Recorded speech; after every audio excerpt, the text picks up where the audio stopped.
here we are out in our strawberry patch. This is one of our patches.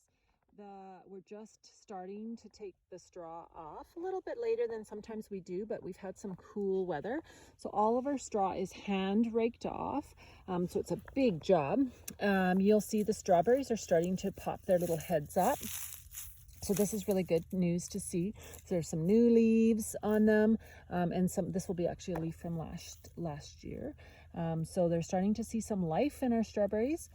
Once we see some of that life, I would say we're probably a good solid month away from seeing blossoms. It's a month from blossom to a red berry. So this would tell me that we're probably looking between the 10th and the 15th of July before we see some strawberries. We will be offering U-Pick strawberries this summer. Exactly what it's going to look like, we're not sure yet, but we'll continue to keep you updated as we become aware of what the regulations will allow us to do.